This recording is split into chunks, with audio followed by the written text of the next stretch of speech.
Chapter 2.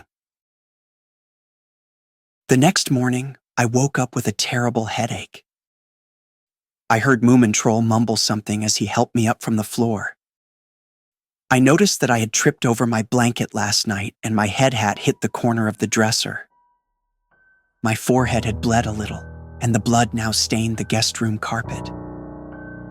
I felt a little chilly, so I put on a sweater while Moomintroll told me to come downstairs immediately because something horrible had happened. I followed Moomintroll downstairs, where I was met with an indescribably horrifying sight. One of the guests, perhaps Thingamy, was lying at the bottom of the stairs with a dried puddle of blood underneath him. Both wrists were sort of scratched open, and there were veins poking out of them. The most horrible thing, however, was their face, expressing deep terror and fright.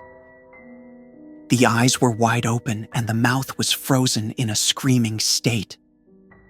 To my horror, I also noticed how they were still somewhat numb with cold. I wondered what kind of horrible hallucination would have made the poor fellow rip out their own arteries. In addition to me, Moomintroll and Snufkin, Moomin Papa and Mr. Hemmelin were also there. Moomin Papa had decided to spare his devastated wife from removing the bloodstains and begun to dry the blood off the floor. Mr. Hemmelin beckoned me over, and I saw a motionless, darkened lump lying at the back of the living room. I smelled old smoke and was shocked when I realized Mr. Hemmelin was pointing at the burnt body of Bob. Next to them was a burned-out candle. Mr. Hemmelin told me that Bob had apparently set themselves on fire. Snufkin was surprised that the house hadn't caught fire. I could only wonder what had driven Bob to setting themselves up in flames. Was the Groke real after all? A few hours after the incident, I was sitting at the dinner table, unwillingly eating the dinner made by Moomin Mama. The police inspector had visited earlier, and the bodies were disposed of. Despite this, there was a sickening stench of death wafting in the house. The atmosphere was gloomy, and even though everyone was quiet, I still knew that everyone at the table was only thinking about the late guests and what they had said about the monster pursuing them. I decided to break the silence and told everyone about the blood-freezing noise I had heard the previous night. They looked at me distantly and didn't seem to believe me. Snufkin was sure that I had merely dreamed, while Moomin Papa guessed I might have been hearing Bob screaming as they had set themselves on fire.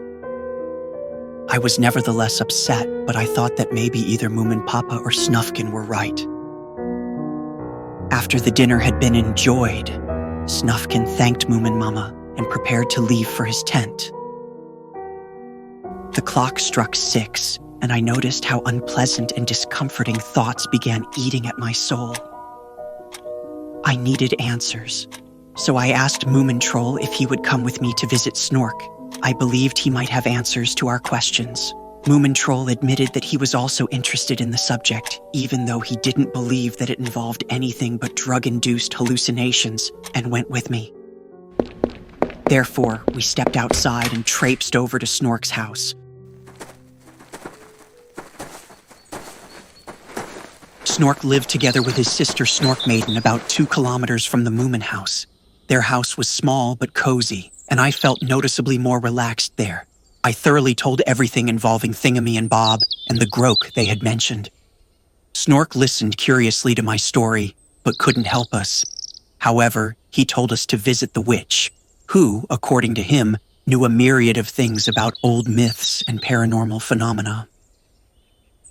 We drank the tea Snork Maiden had made us, thanked, and went back towards the Moomin house along with Moomintroll. We decided that we would go talk to the witch the next day. It was already 10 when we arrived back at the Moomin house.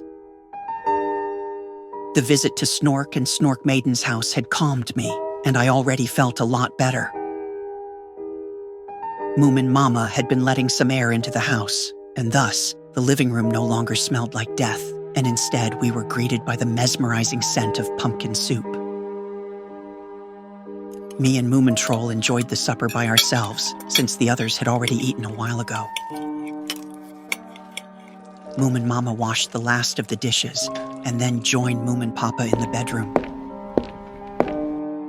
Sniff no longer wanted to stay another night in the house, so he, like Snufkin, had already returned to his own home a good while before dark. I wished Moomintroll good night and went to my own room. The house was silent, which gave me goosebumps, but I forced the horrifying thoughts out of my mind. I locked my door with care, because the mystery of the door being open the previous night still made me slightly wary. I put out the candle and got onto the bed. I closed my eyes and fell asleep surprisingly quickly until I woke up to events which I will never forget.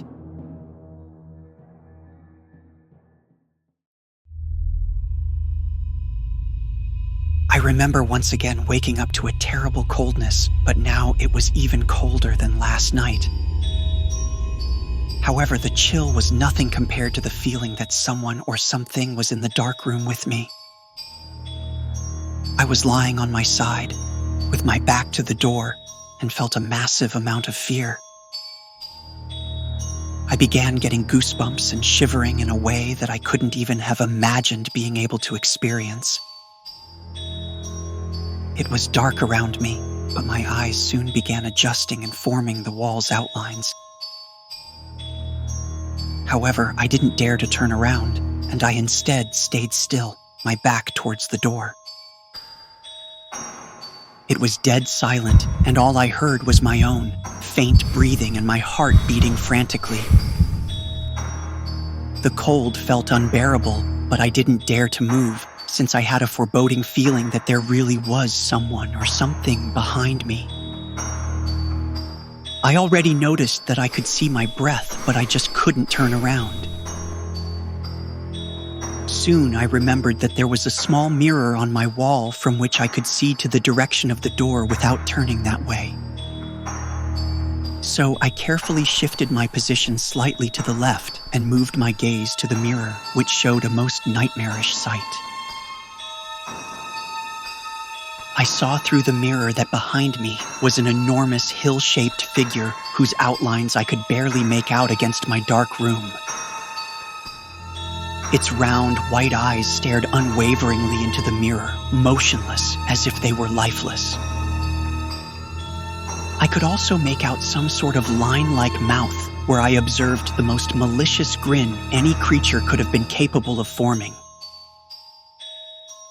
The creature was completely quiet and still, and stared straight into the mirror, the eyes completely unmoving.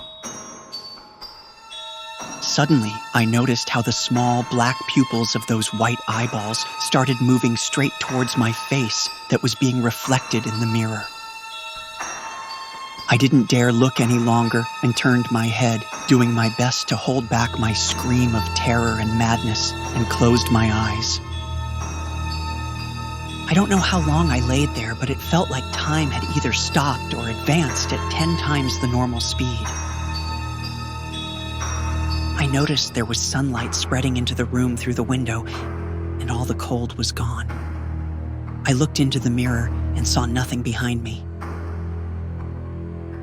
A new day had arrived, but I felt like I hadn't slept a second the whole night. I trembled while I moved my blanket aside and looked at the floor next to my bed. There was a puddle of water there.